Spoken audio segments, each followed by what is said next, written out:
Эфирда Татарстанның көньяк-көнчыгыш хәбәрләре. Студияда Резида Шамсуллина. Исәнмесез? Бүгенге программада Әлмәт балалар тудыру йортын министрлыктан тикшерү көтә. Сәбәбе күп санлы шикаятләр. Кышын да, җәен дә футбол уйнау мөмкинлеге.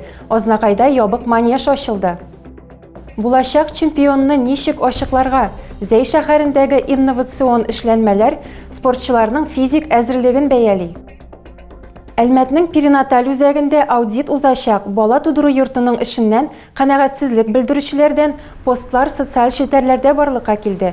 Хатын-кызлар сыйфатсыз хезмәтләр күрсәтү һәм медицина персоналы җитмәү турында сөйләделәр. Основная цель и задача, безусловно, это наладить работу так, чтобы наши молодые мамы, наши дорогие девушки получали максимально качественные, эффективные услуги, получали максимально качественное обслуживание со стороны медицинского персонала, врачей. Ну, в этом направлении сейчас будем вместе с Минздравом Республики Татарстан работать. Район башлыгы Тимур Нагуманов чакыруы буенча перинаталь үзәккә Татарстан сәламәтлек саклау министры Марсель Миңнуллин килде. Әлеге очрак буенча җентекле тикшерү үткәреләчәк дигән карар кабул ителде. Азнакайда ябык футбол манежы ачылды. Объектны быел яз көне республика программасы буенча төзи башладылар. Нефтчеләр дә зур ярдәм күрсәтте. Яңа спорт объекты Алга исемен йөртә. Монда 1000 квадрат метрдан артык мәйданлы күнегүләр кыры һәм административ блок. Аңа киенү бүлмәләре, душ, гардероб, медицина ярдәме күрсәтү пункты керә. Яңа футбол кырында шәһәрнең мәктәп командалары арасында иптәшләрчә матч узды. 15 сәгать эчендә әлмәтлеләр 50 литр кан тапшырдылар. Әлмәт кан үзәгендә көзге донорлык акциясе узды. Анда катнашу өчен 100дән артык кеше гариза биргән. Араларында актив донорлар да, бирегә тәүге кат килүчеләр дә бар. Как самочувствие? Прекрасно. 5 минут посидеть и все, и можно идти. Вита Гатауллина бу көнне кан бирү белән генә шикләнми. Аның традициясе бар. Кан тапшырудан кергән акчаны ул хәйриягә юллый. Үзәк белгечләре әйтүенчә, бер юлы күп кан җыю мөһим түгел. Бу изге эш тирәсендә җәмгыять формалаштыру мөһимрәк. Чөнки донор материалы акция вакытында гына түгел, һәрдаим кирәк. Зәйнең Федор Симашев исемендәге Олимпия резервы спорт мәктәбе 40 ел эчендә меңләгән чаңгычы тәрбияләгән.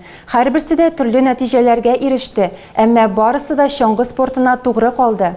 Биредә чемпионнарны әзерләүгә җитди карыйлар. Иң мөһиме спортчының сәламәтлегенә зыян салмау.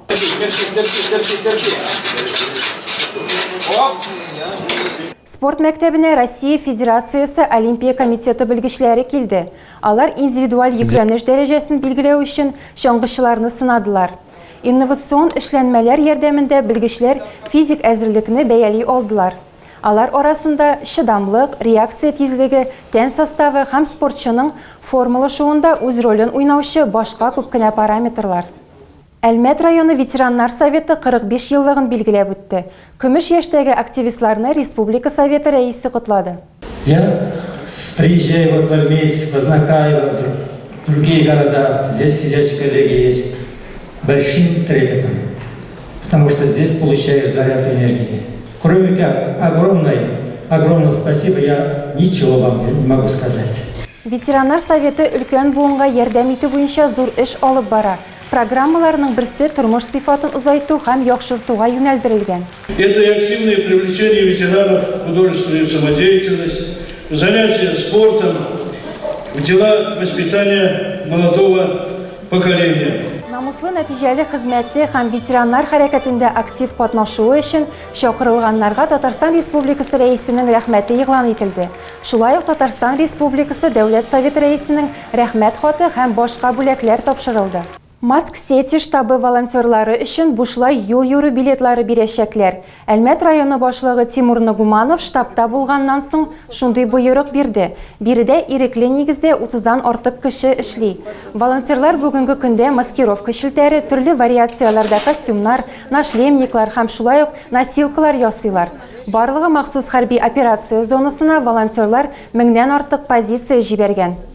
Әлмәт автомобиль юллары идарәсе техника паркын яңартты. Шәһәрдә кышка әзерлек бара. В этом году мы обновились чуть, взяли новый снегопогрузчик, 4 новых китайских трактора взяли. 4 самосвала взяли. Вот за мной стоят, как раз увидите. Будем пробовать, проверять, как покажет себя.